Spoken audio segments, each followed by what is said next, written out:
नमस्कार मित्रांनो, श्री स्वामी समर्थ, रामकृष्ण हरी. मित्रांनो, पांडुरंग 28 युगांपासून पंढरपुरात उभा आहे.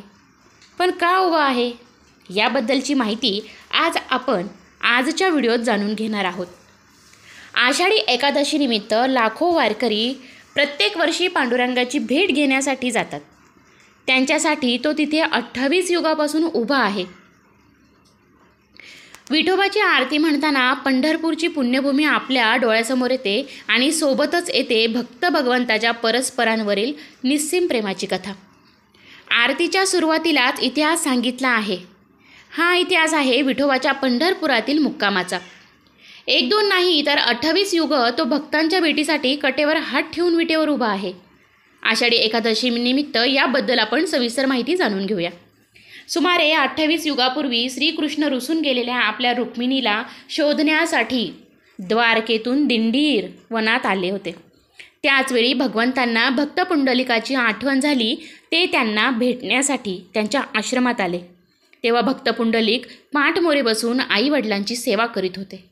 भगवंताचे तेज 10 दिशांना पसरले.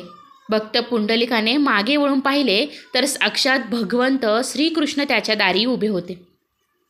श्रीकृष्णाने पुंडलिकाला हाक मारली, सख्या पुंडलिका, मी तुला भेटायला आलो आहे. श्रीकृष्णाला पाहून भक्त पुंडलिकाला आनंद झाला. देवाच्या स्वागताला उठले तर आईवडिलांच्या सेवेत व्यत्यय आला असता आणि नाही गेलो तर देवाला अपमान वाटला असता. म्हणून पुंडलिकाने देवाला बसायला पाठ देता येणार नाही म्हणून जवळच असलेली वीट देवापुढे भिरकावत म्हटले, देवा, काही काळ या विटेवर उभा राहा. आईवडिलांची सेवा पूर्ण करून आलोच. आईवडिलांची सेवा पूर्ण करून पुंडलिक हात जोडून कृष्णाजवळ आला आणि भगवंताच्या पायांना आलिंगन देत म्हटला, देवा, माझ्यामुळे तुला ताटकळत उभं राहावं लागलं ना. माझं चुकलं, मला क्षमा कर. श्रीकृष्ण म्हणाले, पुंडलिका, आईवडिलांची सेवा ही ईश्वर सेवेपेक्षा मोठी असते. ती सेवा सोडून तू माझी सेवा करायला आला असतास तर मी निश्चित रागावलो असतो. पण तुझ्या मातृपितृभक्तीने मी प्रसन्न झालो आहे. तुझ्या आदर्श पुढील पिढ्यांसमोर सदैव राहावा यासाठी माझ्या भेटीला येण्याआधी सर्व भक्त तुझं स्मरण करून मगच माझे दर्शन घेतील.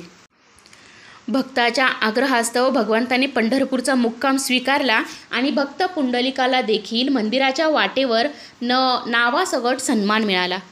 याचं सुंदर वर्णन आरतीत केलं आहे. पुंडलिका भेटी परब्रह्म आले गा, चरणी वाहे भीमा उद्धरी जगा.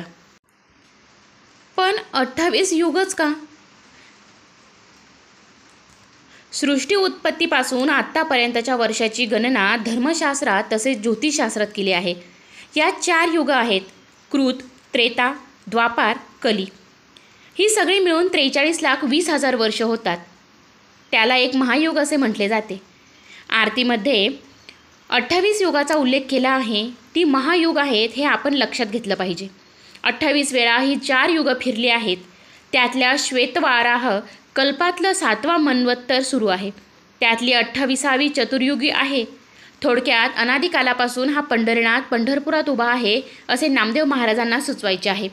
आजच्या पावन दिनी आपणही ती आरती म्हणूया आणि पुंडलिकाप्रमाणे आईवडिलांची सेवा करत विठ्ठलमय होऊया. युगे 28 विटेवरी उभा, वामांगी रखुमाई दिसे दिव्य शोभा.